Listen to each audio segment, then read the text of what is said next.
Welcome back to Reaper for Podcasting. I'm Daniel Abendroth, and today we're going to improve upon my better render custom action as well as adding it to the file menu. Let's go. So, I've got a quick update about some of my custom scripts that you might be aware of. So, if you don't care about that and you just want to get into the main content, check down below to the timestamps in the description or onto the progress bar. You'll see all the chapters there. So you can just jump right to it if you don't care. But if you do care, I do have a bunch of my custom actions that I turned into scripts to make it easy to share and improve. On some of them, I can actually improve upon what they accomplish. And I am working on one now, which has sped up not only has it sped up my editing, it's just made it so much more convenient and pleasant to edit podcasts. I'm really excited to show that off. I've been testing it for a while now just to make sure that it works perfectly. And so far, so good. So I'm going to be doing a live stream. I'm going to demonstrate that as well as do an edit with me, like I've done in the past. This time, I'm going to do it on Twitch. I love Twitch, and I like some of the streaming options there, and the podcast community is huge over there. So I just want to see if maybe that'll kind of help discoverability, gets us in front of other people, and maybe just have a more pleasant experience than the live streams here on YouTube. So I'm going to test that out, see how it goes, and just kind of decide from there. So I will be uploading the stream after the fact onto the YouTube channel here. So if you don't want to go watch it on Twitch, you can catch the replay here on YouTube. So if you do want to join me and see the script in action, as well as kind of hang out with me while I edit a podcast, go to twitch.tv/Reaper for podcasting and be sure to leave a follow so you get notified whenever I go live. It'll probably be on a Tuesday sometime in January, but pay attention to the Facebook group, the community here, the subreddit, or to the Twitch channel itself. I'll be kind of blasting it everywhere. So make sure you're following me on one of those different platforms to stay notified. A few weeks ago, you may remember I did that video with the Reaper blog where I went over 6 essential custom actions that I use with my podcast editing. A lot of those I went ahead and turned into scripts to make it easier to share. So I'll have a link down to that in the description. But one of them that I covered was my better render. And it's a pretty simple little tweak that just reset the play speed back to 1.0. I've improved upon it just a little bit, just a small tweak to kind of a quality of life, if you will, as well as added it to the file menu. So the downside that I warned people about was this only worked if you use a keyboard shortcut.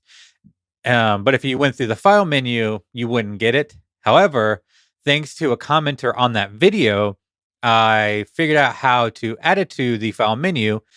So we're going to do that. So if you just want to learn how to add it to the file menu, you can jump ahead to that section of the video. Just look at the timestamps down below or in the progress bar.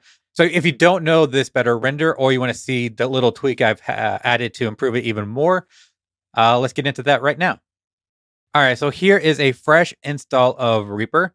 So go ahead and open your action list. And we're going to create a new action, new custom action. And I label mine better render. And it's going to be a 3-step process. So the first one is going to be file, save project right here. So double click that to bring it over. And then while we're here, let's just go ahead and do file, render project to disk, and we'll bring that bad boy over. And then the third step is going to be transport, set play rate to 1.0. So it's going to be file save project, then the transport. So drag that up and then project to disk. Go ahead and consolidate undo points. So that way it's all grouped together and then click OK. Easy as that. So that is the better render custom. So what that does is, let me go ahead and open that back up and highlight it. So the first thing it does is save the project. So this is what I added over my last one. So this way, if something were to happen during the render process or what have you, I am a big proponent save often. As a lot of people, you can't save too much. So this way, whenever you render, automatically saves just in case. And then sets a play rate to 1.0. I, like many others, like to edit faster than real time just to get through it quicker. So I usually edit at 1.5. A lot of times I have forgotten to fix that before I rendered it and then rendered out the chipmunk audio or whatnot. So this sets it back to 1.0. So no matter what, whenever you render it, it sets back. And then this is just a basic, brings up the render menu. All right, so the next thing we want to do is actually set it to the same keyboard shortcut that you have the render currently. So in the filter, just do a search for render, and you'll see right here it says file render project to disk. That's what we're looking for. And for me, it's Control Alt R. So now I'm going to go to my custom render action, click add, and just type in the same set of keys. Control Alt R, click OK. It'll make sure you want to do that. Yep. So now instead of just doing the render, it does our custom action. All right, so now in order to demonstrate it, I'm just going to record a little bit. Doesn't really matter. Obviously, it's not even picking up my microphone. So that's not the important thing. I just want to do something so that way I have an unsaved project. And let me adjust the play rate so you can see that as well. All right, so when I run the custom action using the keyboard shortcut, you'll see it'll save it. And it'll prompt me to save because I haven't saved it anywhere. And it'll reset the play rate. All right, so now it's prompting me to save project. So that's working. And play rate is now 1.0. So everything is working as intended. All right, so the next thing is we want to add it to the file menu because right now it's just a basic render. And so if our play rate is something else, whenever we do file render, it doesn't fix it. So you still run the risk if you use the file menu. So in order to change that, you want to go back into your action list, do a search for menu, and then you want to do this menu customize. Run that.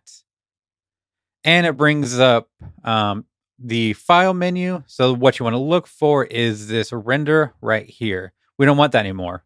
Remove that. Now we're going to add an action.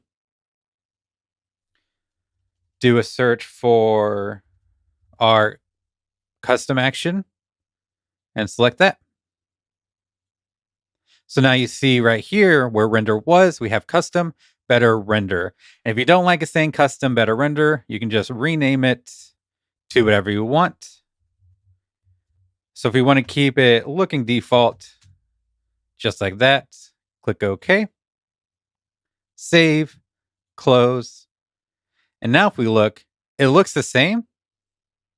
But now keep an eye on that play rate. Whenever I hit the render, once again, I'm prompted to save. And it resets the play rate. So that is my better render. Also, how you can add it to the file menu. So no matter what, there is no way you're ever going to render audio that is sped up ever again. Thank you so much for watching. Leave your comments down below if you found this helpful or useful. And I'll see you in the next video. Take care.